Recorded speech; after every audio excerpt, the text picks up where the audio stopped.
ಓಂ ಗಂ ಗಣಪತಯೇ ನಮಃ. ಹರಿ ಓಂ ನಮಃ ಶಿವಾಯ. ನಮಸ್ಕಾರ. ನಾನು ಶ್ರೀಮತಿ ಸುಗುಣ, ಜ್ಯೋತಿಷ್ಯ ವಿದ್ವಾನ್ ಆಚಾರ್ಯ. ಕಟಕ ಲಗ್ನದವರು ಧನಾಭಿವೃದ್ಧಿಗೆ ಯಾವ ಮಾರ್ಗವನ್ನು ಕಂಡುಕೊಳ್ಬೇಕು, ಹಣಕಾಸಿನ ಸಮಸ್ಯೆಗಳು ಬಾರದಂತೆ ನಿಮ್ಮನ್ನು ನೀವು ಯಾವ ರೀತಿ ರೂಪಿಸಿಕೊಳ್ಬೇಕು, ನಿತ್ಯ ನಿರಂತರವಾಗಿ ನಿಮ್ಮ ಜೀವಿತಾವಧಿಯಲ್ಲಿ ಯಾವ ರೀತಿಯ ಪರಿಹಾರಗಳನ್ನು ಮಾಡಿಕೊಳ್ಬೇಕು, ಶಾಶ್ವತ ರೂಪದಲ್ಲಿ ಪರಿಹಾರಗಳನ್ನು ಮಾಡಿಕೊಳ್ಳೋದ್ರಿಂದ ನಿಮ್ಮ ಧನಾಭಿವೃದ್ಧಿಯು ಆಗುತ್ತೆ. ಈ ಸಂಬಂಧಪಟ್ಟಂತೆ ವಿಷಯಗಳನ್ನು ತಿಳಿಸ್ತಾ ಇದ್ದೀನಿ. ಕಟಕ ಲಗ್ನವು 12 ಲಗ್ನಗಳಲ್ಲಿ 4ನೇ ಲಗ್ನವಾಗಿದೆ. ಕಟಕ ಲಗ್ನದಿಂದ ದ್ವಿತೀಯ ಸ್ಥಾನವು ಧನಸ್ಥಾನವಾಗುತ್ತೆ. ಕಟಕ ಲಗ್ನಕ್ಕೆ ಲಗ್ನಾಧಿಪತಿಯು ಚಂದ್ರಗ್ರಹ ಆಗ್ತಾರೆ ಮತ್ತು ದ್ವಿತೀಯ ಸ್ಥಾನ ಧನಸ್ಥಾನಕ್ಕೆ ಆ ಸ್ಥಾನಾಧಿಪತಿಯು ಸೂರ್ಯಗ್ರಹ ಆಗ್ತಾರೆ. ಕಟಕ ಲಗ್ನಕ್ಕೆ ಚಂದ್ರನ ಅನುಗ್ರಹದೊಂದಿಗೆ ಧನ ಸಂಪತ್ತಿಗೆ, ಧನಾಭಿವೃದ್ಧಿಗೆ ಸೂರ್ಯನ ಅನುಗ್ರಹ ಬೇಕು. ಅದೇ ರೀತಿ ನಿಮಗೆ ಕೆಲಸ ಕಾರ್ಯಗಳು ಅದೃಷ್ಟದಿಂದ ಕಾರ್ಯಾನುಕೂಲಗಳಾಗಬೇಕಾದ್ರೆ 9ನೇ ಸ್ಥಾನಾಧಿಪತಿಯಾದಂತಹ ಗುರುವಿನ ಅನುಗ್ರಹವು ನಿಮಗೆ ಬೇಕಾಗುತ್ತೆ. ಈ 3 ಗ್ರಹಗಳು ನಿಮ್ಮ ಕೆಲಸ ಕಾರ್ಯಗಳಲ್ಲಿ ಸಾಮರ್ಥ್ಯ ಮತ್ತು ನಿಮ್ಮ ವ್ಯಕ್ತಿತ್ವ, ನಿಮ್ಮ ಮನಸ್ಸು ಮತ್ತು ನಿಮ್ಮ ಧನ ಸಂಪತ್ತು, ನಿಮ್ಮ ಅದೃಷ್ಟದ ಮೇಲೆ ಪ್ರಭಾವವನ್ನು ಬೀರುತ್ತವೆ. ಈ ಗ್ರಹಗಳು ನಿಮ್ಮ ಜನ್ಮ ಜಾತಕದಲ್ಲಿ ಶುಭ ಸ್ಥಾನಗಳಲ್ಲಿ ಸ್ಥಿತರಾಗಿದ್ದಾಗ ನಿಮಗೆ ಶುಭ ಫಲಗಳು, ಅಶುಭ ಸ್ಥಾನದಲ್ಲಿ ಸ್ಥಿತರಾಗಿದ್ದಾಗ ನಿಮಗೆ ಅಶುಭ ಫಲಗಳು ದೊರೀತಾ ಇರುತ್ತೆ. ದ್ವಿತೀಯ ಸ್ಥಾನದಲ್ಲಿ ಪಾಪಗ್ರಹಗಳಾದಂತಹ ಶನಿಗ್ರಹ, ರಾಹು, ಕೇತು ಗ್ರಹಗಳು ಸ್ಥಿತರಾಗಿದ್ದಾಗ ಆ ಗ್ರಹಗಳು ಅಶುಭ ಫಲವನ್ನು ಆ ಸ್ಥಾನಕ್ಕೆ ನೀಡ್ತಾ ಇರ್ತಾರೆ. ಆ ಗ್ರಹಗಳ ಸಂಬಂಧಪಟ್ಟಂತೆ ಪರಿಹಾರಗಳನ್ನು ನೀವು ಮಾಡಿಕೊಂಡು ದೋಷ ಪರಿಹರಿಸಿಕೊಂಡು ಆ ನಂತರ ಸೂರ್ಯನ ಫಲಗಳನ್ನು ನೀವು ವೃದ್ಧಿಸ್ಕೊಳ್ಬೇಕಾಗತ್ತೆ ಮತ್ತು ಚಂದ್ರನ ಫಲಗಳನ್ನು ವೃದ್ಧಿಸ್ಕೊಳ್ಬೇಕಾಗತ್ತೆ ಮತ್ತು ನಿಮ್ಮ ಅದೃಷ್ಟದ ಸ್ಥಾನಾಧಿಪತಿಯಾದಂತಹ ಗುರುಗ್ರಹದ ಫಲಗಳನ್ನು ನೀವು ವೃದ್ಧಿಸ್ಕೊಳ್ಬೇಕಾಗತ್ತೆ. ಕಟಕ ಲಗ್ನದವರಿಗೆ ವಿಶೇಷವಾಗಿ ಚಂದ್ರನ ಅನುಗ್ರಹ ಬೇಕು ಅನ್ನೋದನ್ನು ಶಾಸ್ತ್ರಗಳು ತಿಳಿಸುತ್ತವೆ. ಏಕೆಂದರೆ ಕಟಕ ಲಗ್ನಕ್ಕೆ ಲಗ್ನಾಧಿಪತಿಯು ಚಂದ್ರಗ್ರಹ. ಚಂದ್ರನು ಬ್ರಹ್ಮಾಂಡದಲ್ಲಿ ನಾವು ಪ್ರತ್ಯಕ್ಷವಾಗಿ ನೋಡುವಂತಹ ಗ್ರಹ ಮತ್ತು ಬಹಳ ಮನಸ್ಸಿನ ಮೇಲೆ ಕಟಕ ಲಗ್ನದವರಿಗೆ ವಿಶೇಷವಾಗಿ ಮತ್ತು ಅವರ ಪರ್ಸ್ನಾಲಿಟಿ, ವ್ಯಕ್ತಿತ್ವದ ಮೇಲೆಯೂ ಪ್ರಭಾವವನ್ನು ಬೀರುವಂತಹ ಗ್ರಹ ಆಗಿದ್ದು, ಕಟಕ ಲಗ್ನವು ಚರ ಲಗ್ನವಾಗಿದ್ದು ಬಹಳ ಚಂಚಲ ಸ್ವಭಾವದವರು ಇವರಾಗಿರ್ತಾರೆ. ಈ ಕಟಕ ಲಗ್ನದ ಲಗ್ನಾಧಿಪತಿ ಚಂದ್ರ 15 ದಿನ ಬಹಳ ಬ್ರೈಟಾಗಿ ಇರೋದನ್ನು ನಾವು ನೋಡ್ತೇವೆ. ಇನ್ನು 15 ದಿನ ಬ್ರೈಟ್ ಅಷ್ಟು ಇರೋದಿಲ್ಲ, ಪ್ರಕಾಶತೆ ಅಷ್ಟು ಇರೋದಿಲ್ಲ. ಪೌರ್ಣಮಿ ದಿನದಂದು ಸಂಪೂರ್ಣವಾಗಿ ಪ್ರಕಾಶವನ್ನು ನಾವು ನೋಡ್ಬೋದು ಚಂದ್ರನಲ್ಲಿ. ಈ ರೀತಿ ಚಂದ್ರನಂತೆ ಕಟಕ ಲಗ್ನದವರ ಅವರ ಜೀವನ ಆಗ್ಬೋದು, ಅವರ ಆರ್ಥಿಕವಾದಂಥ ಪರಿಸ್ಥಿತಿಗಳು ಏರಿಳಿತಗಳಿಂದ ಕೂಡಿರುತ್ತೆ. ಕಟಕ ಲಗ್ನದವರು ಸಾಮಾನ್ಯವಾಗಿ ಓಡಾಡುತ್ತಾ ಪ್ರಯಾಣಗಳನ್ನು ಮಾಡಿ, ಸಂಚಾರಗಳನ್ನು ಮಾಡಿ ಶ್ರಮದಿಂದ ಅವರು ಹಣವನ್ನು ಗಳಿಸ್ತಾ ಇರ್ತಾರೆ. ಏಕೆಂದರೆ ಉದ್ಯೋಗವನ್ನು ಮಾಡೋರಾಗಿರ್ತಾರೆ. ಏಕೆಂದರೆ ನಿಮ್ಮ ಜನ್ಮಲಗ್ನದಿಂದ ನಿಮ್ಮ ಕರ್ಮಸ್ಥಾನವು ಚರ ರಾಶಿಯಾಗಿರೋದ್ರಿಂದ ಮತ್ತು ಆ ಸ್ಥಾನಾಧಿಪತಿಯು ಕುಜಗ್ರಹ ಆಗಿರೋದ್ರಿಂದ ಈ ರೀತಿ ಪ್ರಯಾಣಗಳನ್ನು ಮಾಡಿ ಕೆಲವರು ಉದ್ಯೋಗ ಮಾಡೋರಾಗಿರ್ತಾರೆ. ಶ್ರಮದಿಂದ ಈ ರೀತಿ ಗಳಿಸುವವರು. ಇನ್ನೂ ಕೆಲವರನ್ನು ನಾವು ನೋಡುವಾಗ ಬಹಳ ಸಾಮರ್ಥ್ಯದಿಂದ, ಅಂದರೆ ಅವರ ಸಾಮರ್ಥ್ಯದಿಂದ, ಕಠಿಣತೆಯಿಂದ ಹಣವನ್ನು, ಉದ್ಯೋಗವನ್ನು ಗಳಿಸುವವರು ಆಗಿರ್ತಾರೆ. ಆದರೆ ಇವರ ಆರ್ಥಿಕವಾದಂಥ ಪರಿಸ್ಥಿತಿ ಅದೃಷ್ಟದಿಂದ ಇವರಿಗೆ ಬಂದಿರಬೇಕು ಅಥವಾ ಅದೃಷ್ಟದಿಂದ ಕೆಲವು ಜಾತಕದಲ್ಲಿ ಇರುವಂತಹ ಯೋಗ ಗ್ರಹಗಳಿಂದ ಇವರಿಗೆ ಅದೃಷ್ಟ ಮತ್ತು ಕಾರ್ಯಾನುಕೂಲಗಳು, ಧನಯೋಗಗಳು ಇದ್ದಾಗ ಇವರ ಜೀವನ ಚೆನ್ನಾಗಿರುತ್ತೆ. ಅಶುಭ ಗ್ರಹಗಳು ಮತ್ತು ಸ್ಥಾನವು ಅಶುಭವಾಗಿದ್ದಾಗ ಆ ಒಂದು ಸಂದರ್ಭದಲ್ಲಿ ನಿಮ್ಮ ಜೀವನದಲ್ಲಿ ಬಹಳಷ್ಟು ಏರಿಳಿತಗಳನ್ನು ನೀವು ಕಟಕ ಲಗ್ನದವರು ಅನುಭವಿಸ್ತಾ ಇರ್ತೀರ. ಆರ್ಥಿಕ ಅಭಿವೃದ್ಧಿಗಾಗಿ ನೀವು ಸೂರ್ಯನ ಸಂಬಂಧಪಟ್ಟಂತೆ ಪರಿಹಾರವನ್ನು ಮಾಡಬೇಕು ಅನ್ನೋದನ್ನು ನಾವು ಜ್ಯೋತಿಷ್ಯ ಶಾಸ್ತ್ರದಿಂದ ತಿಳಿದಿದ್ದೇವೆ. ಸೂರ್ಯನಿಗೆ ಯಾವ ರೀತಿ ಪರಿಹಾರಗಳನ್ನು ಮಾಡಿಕೊಳ್ಬೇಕು ಅಂದರೆ, ಸೂರ್ಯ ಪ್ರತ್ಯಕ್ಷವಾಗಿ ಕಾಣುವಂತಹ ಗ್ರಹವೂ ಆಗಿರೋದ್ರಿಂದ ಸೂರ್ಯನಿಗೆ ನೀವು ನಿತ್ಯಲೂ ನಮಸ್ಕರಿಸಬೇಕು. ಶ್ರದ್ಧಾ ಭಕ್ತಿಯಿಂದ ಸೂರ್ಯನಿಗೆ ನಮಸ್ಕರಿಸಬೇಕಾಗತ್ತೆ. ಏಕೆಂದರೆ ಸೂರ್ಯ ಸಪ್ತಲೋಕಗಳನ್ನು, ಸಪ್ತ ದ್ವೀಪಗಳನ್ನು, ಸಪ್ತ ರಥಗಳಿಂದ ಸಂಚರಿಸುತ್ತಾ ಬೆಳಗುವವರು. ನಾವು ಸ್ತೋತ್ರಗಳಲ್ಲಿ ನಾವು ಕೇಳಿರ್ತೇವೆ, ಸಪ್ತಲೋಕ ಪ್ರಕಾಶಾಯ ಸಪ್ತ ಸಪ್ತಿ ರಥಾಯ ಚ ಸಪ್ತ ದ್ವೀಪ ಪ್ರಕಾಶಾಯ ಭಾಸ್ಕರಾಯ ನಮೋ ನಮಃ. ಈ ರೀತಿ ಸ್ತೋತ್ರವನ್ನು ನಾವು ಕೇಳಿರ್ತೇವೆ. ಹಾಗಾಗಿ ಸೂರ್ಯನಿಗೆ ನಾವು ಶ್ರದ್ಧಾ ಭಕ್ತಿಯಿಂದ ಬೆಳಗಿನ ಸಂದರ್ಭದಲ್ಲಿ 6ರಿಂದ 7 ಗಂಟೆಯ ಒಳಗಡೆ ನಾವು ನಮಸ್ಕರಿಸಬೇಕು ಅನ್ನೋದನ್ನು ಶಾಸ್ತ್ರಗಳು ತಿಳಿಸುತ್ತವೆ. ಅದೇ ರೀತಿ ಕಟಕ ಲಗ್ನದವರು ಈ ರೀತಿ ಸೂರ್ಯನನ್ನು ನಮಸ್ಕರಿಸಿ ಮತ್ತು ನಿತ್ಯವೂ ನೀವು ಸೂರ್ಯನಿಗೆ ಸಂಬಂಧಪಟ್ಟಂತಹ ಮಂತ್ರವನ್ನು 108 ಬಾರಿ ಪಠಿಸೋದ್ರಿಂದ ನಿಮ್ಮ ಧನಾಭಿವೃದ್ಧಿಯಾಗುತ್ತೆ. ಯಾವ ಮಂತ್ರವನ್ನು ಪಠಿಸಬೇಕು? ಓಂ ಶ್ರೀಂ ಹ್ರೀಂ ಸೂರ್ಯಾಯ ನಮಃ. ಓಂ ಶ್ರೀಂ ಹ್ರೀಂ ಸೂರ್ಯಾಯ ನಮಃ. ಇಲ್ಲಿ ಓಂ ಅನ್ನುವಂಥದ್ದು ವಿಶ್ವದ ಅಂದರೆ ಬ್ರಹ್ಮಾಂಡದ ಮೊದಲನೆಯ ಶಬ್ದವಾಗಿದೆ ಮತ್ತು ಶ್ರೀಂ ಅನ್ನುವಂಥದ್ದು ದೇವಿಯ ಬೀಜ ಮಂತ್ರವಾಗಿದೆ. ಶ್ರೀಂ ಅನ್ನುವಂಥದ್ದು ಮಹಾಲಕ್ಷ್ಮಿಯ ಬೀಜ ಮಂತ್ರವಾಗಿದೆ. ಹ್ರೀಂ ಅನ್ನುವಂಥದ್ದು ಓಂ ಶ್ರೀಂ ಹ್ರೀಂ ಹ್ರೀಂ ಅನ್ನುವಂಥದ್ದು ಪ್ರಕೃತಿ ಮತ್ತು ಪುರುಷ ಈ ಒಂದು ಶಕ್ತಿಗಳ ಸೇರಿಸುವಂತಹ, ಆಕರ್ಷಿಸುವಂತಹ ಬೀಜ ಮಂತ್ರವಾಗಿದೆ.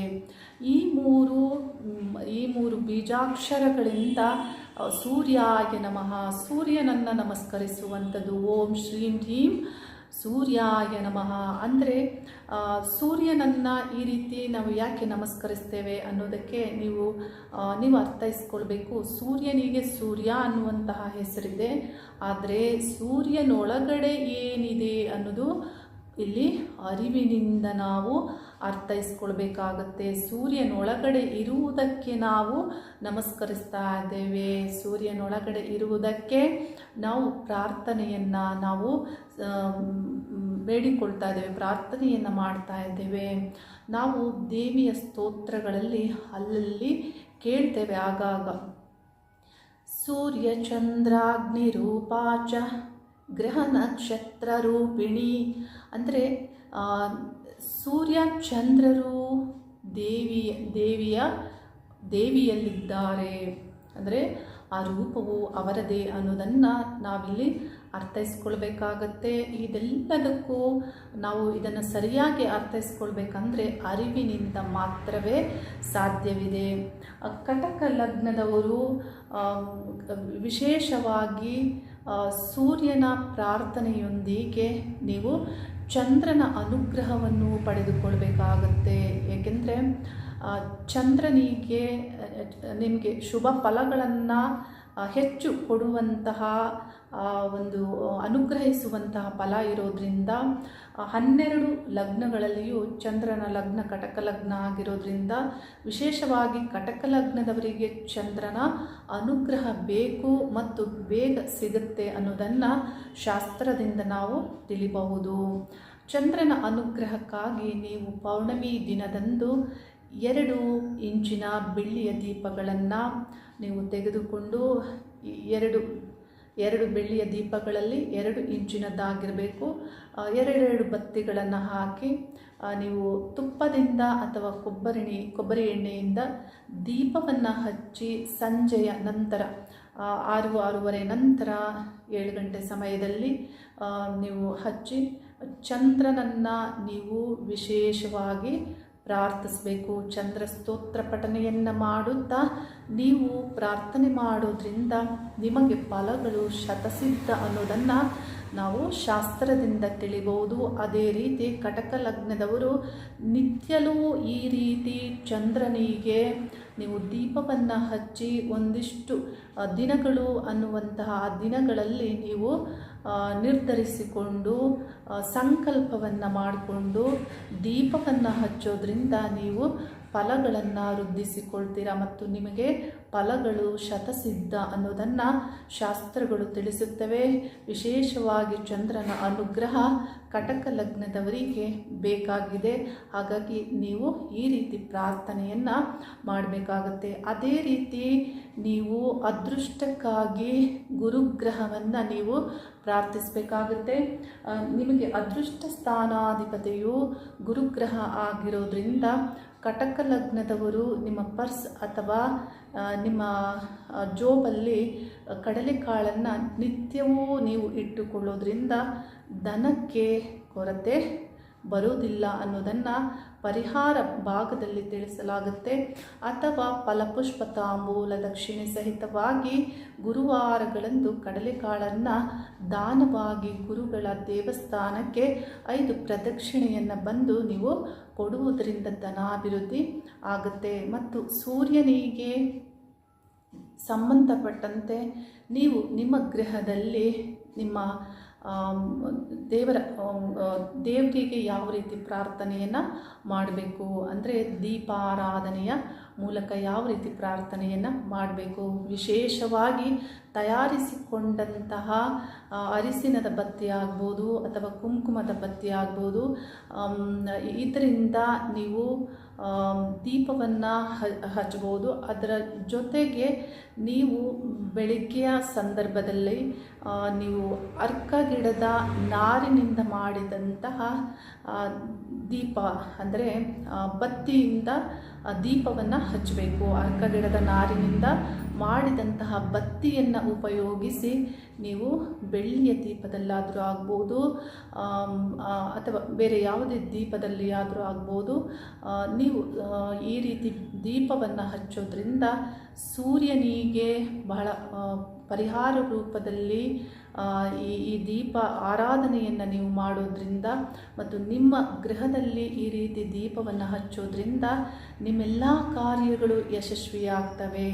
ಕೊಬ್ಬರಿ ಎಣ್ಣೆ ಅಥವಾ ನೀವು ತುಪ್ಪದಿಂದ ದೀಪ ಹಚ್ಚಬೇಕಾಗುತ್ತೆ. ಶ್ವೇತಾರ್ಕ ಗಿಡದ ನಾರಿನಿಂದ ಮಾಡಿದಂತಹ ಬತ್ತಿಯನ್ನು ನೀವು ಬೆಳಗಿನ ಸಂದರ್ಭದಲ್ಲಿ ನಿಮ್ಮ ಮನೆಯಲ್ಲಿ ನೀವು ಹಚ್ಚೋದ್ರಿಂದ ನಿಮ್ಮೆಲ್ಲ ಕೆಲಸ ಕಾರ್ಯಗಳಲ್ಲಿ ಯಶಸ್ವಿಯಾಗುತ್ತೆ. ಮತ್ತು ನಾವು ತಿಳಿದಿದ್ದೇವೆ ಅರ್ಕ ಗಿಡವು ನಾವು ರಥ ಸಪ್ತಮಿ ದಿನದಂದು ನಾವು ಸೂರ್ಯನ ಸಂಬಂಧಪಟ್ಟಂತೆ ಪರಿಹಾರವನ್ನು ನಾವು ಮಾಡ್ತೇವೆ ಆಯುಷ್ಯ ವೃದ್ಧಿಗಾಗಿ. ಆದರೆ ಈ ಒಂದು ದೀಪವನ್ನು ನಾವು ನಿತ್ಯಲೂ ಹಚ್ಚುವುದರಿಂದ ನಾವು ಬಹಳಷ್ಟು ಅನುಕೂಲಕರವಾದಂತಹ ಕಾರ್ಯಾನುಕೂಲಗಳಾಗುವಂತಹ ಯಶಸ್ವಿ ಕೆಲಸ ಕಾರ್ಯಗಳನ್ನು ನಾವು ಫಲಗಳನ್ನು ಪಡೆದುಕೊಳ್ಬೋದು ಅನ್ನೋದನ್ನು ಶಾಸ್ತ್ರದಿಂದ ನಾವು ತಿಳಿಬಹುದು. ಹಾಗಾಗಿ ಅರ್ಕ ಗಿಡದ ನಾರಿನಿಂದ ಮಾಡಿದಂತಹ ಬತ್ತಿಯನ್ನು ನೀವು ನಿಮ್ಮ ಮನೆಗಳಲ್ಲಿ ನೀವು ಶಾಶ್ವತ ರೂಪದಲ್ಲಿ ನೀವು ಬೆಳಗಿನ ಸಂದರ್ಭದಲ್ಲಿ ನೀವು ಹಚ್ಚೋದ್ರಿಂದ ವಿಶೇಷವಾದಂತಹ ಫಲವು ಪ್ರಾಪ್ತಿಯಾಗುತ್ತೆ. ಅದರಲ್ಲೂ ವಿಶೇಷ ದಿನಗಳಲ್ಲಿ ಸೂರ್ಯನ ಸಂಬಂಧಪಟ್ಟಂತಹ ಸಪ್ತ ಅನ್ನುವಂತಹ ಸಪ್ತ ಕುದುರೆಗಳಿಗೆ, ಸಪ್ತ ಲೋಕಗಳಿಗೆ, ಸಪ್ತ ದ್ವೀಪಗಳಿಗೆ ವಿಶೇಷವಾದಂತಹ ಫಲಗಳು ಸಿಗುತ್ತವೆ. ಸಪ್ತ ದೀಪವನ್ನು ನೀವು ವಿಶೇಷ ದಿನಗಳಲ್ಲಿ ಹಚ್ಚಿ ಅಥವಾ ಭಾನುವಾರ ದಿನಗಳಲ್ಲಿ ಹಚ್ಚಿ ಸೂರ್ಯಾನುಗ್ರಹಕ್ಕೆ ಪಾತ್ರರಾಗ್ಬೋದು. ಅಥವಾ ನೀವು 7 ಮುಖ ಅಂದರೆ 7 ಬತ್ತಿಯನ್ನು ಒಂದು ದೀಪದಲ್ಲಿ ಹಚ್ಚಿ ಈ ರೀತಿಯು ಹಚ್ಚೋದ್ರಿಂದ ನೀವು ವಿಶೇಷ ಫಲಗಳನ್ನು ಪಡೆದುಕೊಳ್ಬೋದು. ಅಥವಾ 7 ಇಂಚಿನ ದೀಪವನ್ನು ಹಚ್ಚೋದ್ರಿಂದ ವಿಶೇಷವಾದಂಥ ಫಲಪ್ರಾಪ್ತಿ ಆಗುತ್ತೆ ಅನ್ನೋದನ್ನು ಶಾಸ್ತ್ರದಲ್ಲಿ ತಿಳಿಸಲಾಗಿದೆ. ಈ ರೀತಿ ಕಟಕ ಲಗ್ನದವರು ಈ ಸೂರ್ಯಾನುಗ್ರಹಕ್ಕೆ ಈ ರೀತಿ ಪರಿಹಾರಗಳನ್ನು ನೀವು ಮಾಡ್ಕೊಳ್ಳಿ. ಧನಾಭಿವೃದ್ಧಿಯಾಗುತ್ತೆ. ನಿಮ್ಮ ಒಂದು ದಿನನಿತ್ಯದ ಜೀವನದಲ್ಲಿ ಓಂ ಶ್ರೀಂ ಹ್ರೀಂ ಸೂರ್ಯಾಯ ನಮಃ. ಈ ಮಂತ್ರವನ್ನು ಬೆಳಗಿನ ಸಂದರ್ಭದಲ್ಲಿ 108 ಬಾರಿ, ಸಂಜೆಯ ಸಂದರ್ಭದಲ್ಲಿ 108 ಬಾರಿ ಪಠಿಸುತ್ತಾ ನೀವು ಬರೋದ್ರಿಂದ ನಿಮ್ಮ ಆರ್ಥಿಕ ಅಭಿವೃದ್ಧಿಯು ಹೆಚ್ಚು ವೃದ್ಧಿಯಾಗುತ್ತೆ. ವಿಶೇಷವಾದ ಫಲಗಳನ್ನು ಕಟಕ ಲಗ್ನದವರು ಪಡೆದುಕೊಳ್ತೀರಾ. ನೀವು ಚಂಚಲ ಮನಸ್ಥಿತಿ ಉಳ್ಳವರಾಗಿರೋದ್ರಿಂದ ಹಣವನ್ನು ನೀವು ಸೇವಿಂಗ್ಸ್ ಮಾಡುವಂತಹ ಯಾವುದಾದ್ರೂ ಒಂದೆರಡು ಮಾರ್ಗಗಳನ್ನು ನೀವು ಕಂಡುಕೊಳ್ಬೇಕಾಗತ್ತೆ. ಯಾಕಂದರೆ ಬಹಳ ಚಂಚಲವಾದಂತಹ ಮನಸ್ಸು, ಈಗಿದ್ದಂಥ ನಿರ್ಧಾರ ಕೆಲವು ಹೊತ್ತುಗಳಲ್ಲೇ ಇರೋದಿಲ್ಲ, ಇನ್ನು ಅರ್ಧ ಗಂಟೆಯಲ್ಲಿ ಇದು ಬದಲಾವಣೆ ಆಗೋದ್ರಿಂದ ಈ ರೀತಿ ನಿಮ್ಮ ಮೈಂಡ್, ನಿಮ್ಮ ಬುದ್ಧಿ ಕೆಲಸ ಮಾಡೋದ್ರಿಂದ ನೀವು ನಿಮ್ಮ ಬುದ್ಧಿ ಮತ್ತು ಮನಸ್ಸನ್ನು ನಿಯಂತ್ರಣ ಮಾಡಲು ನೀವು ಪರಿಹಾರ ಅಂದರೆ ಧ್ಯಾನವನ್ನು ನಿತ್ಯಲು ಒಂದು ಅರ್ಧ ಗಂಟೆಯ ಒಂದು ಸಮಯದಲ್ಲಿ ನೀವು ಧ್ಯಾನವನ್ನು ಮಾಡೋದ್ರಿಂದ ನಿಮ್ಮ ನಿರ್ಧಾರಗಳು ಸರಿಯಾಗಿರುತ್ತೆ. ಮನಸ್ಸು ಒಂದು ರೀತಿಯ ಸಮತೋಲನಕ್ಕೆ ಬರುತ್ತೆ. ಚಂದ್ರನ ಪರಿಹಾರವನ್ನು ಮಾಡಿಕೊಡಿ, ಚಂದ್ರನ ವಿಶೇಷ ಅನುಗ್ರಹ ಆಗುತ್ತೆ ಮತ್ತು ಸೂರ್ಯನ ಪರಿಹಾರದಿಂದಲೂ ವಿಶೇಷ ಅನುಗ್ರಹ ಆಗುತ್ತೆ. ಗುರುವನ್ನು ಪ್ರಾರ್ಥನೆ ಮಾಡೋದ್ರಿಂದ ಕಟಕ ಲಗ್ನದವರು ಗುರುವಿನಿಂದಲೂ ವಿಶೇಷ ಅನುಗ್ರಹವನ್ನು ನೀವು ಪಡೆದುಕೊಳ್ತೀರಾ. ಶಿವನಾರಾಯಣರಲ್ಲಿ ಪ್ರಾರ್ಥನೆ ಮಾಡ್ತಾ ಇದ್ದೇನೆ, ನಿಮಗೆ ಶುಭವಾಗಲಿ. ನಿಮ್ಮ ಆರ್ಥಿಕ ಅಭಿವೃದ್ಧಿ ಮತ್ತು ನಿಮ್ಮ ಸ್ಥಿರ ಮನಸ್ಸು, ಸಮತೋಲನ ಮನಸ್ಸು ನಿಮ್ಮಲ್ಲಿ ನಿರ್ಮಾಣ ಆಗಿ ನಿಮ್ಮ ಜೀವನದಲ್ಲಿ ನೆಮ್ಮದಿ ಮತ್ತು ಯಶಸ್ಸು, ಆರ್ಥಿಕ ಅಭಿವೃದ್ಧಿಗಳು ಆಗಲಿ ಅನ್ನೋದನ್ನು ಶಿವನಾರಾಯಣರಲ್ಲಿ ಪ್ರಾರ್ಥನೆ ಮಾಡುತ್ತಾ ಹರಿ ಓಂ ನಮಃ ಶಿವಾಯ.